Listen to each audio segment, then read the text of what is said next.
Une manifestation pour demander une intensification de la pêche au requin et un changement des règles de pêche.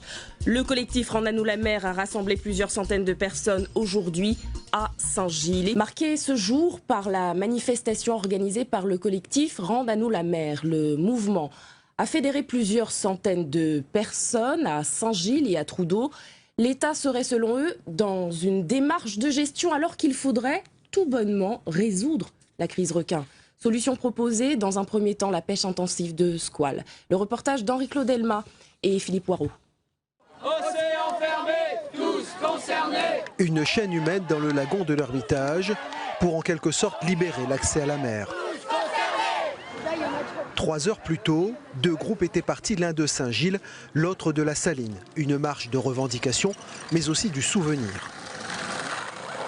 C'est un hommage bien sûr à toutes les victimes de la Réunion depuis cette crise qu'on va déposer symboliquement au niveau de la réserve marine.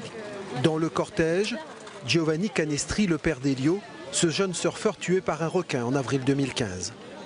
C'est plus montrer un mécontentement, on s'aperçoit de la lenteur administrative et que nous-mêmes, on a envie que ça aille plus vite et que parfois c'est difficile. Ça fait 6 ans, ça dure, mais il faudrait qu'un jour ça s'arrête, on a envie de resurfer nous. Il y avait de la colère aussi ce matin, dirigée contre la réserve marine. La réserve marine, soit tu gères ça bien, ou soit tu dégages.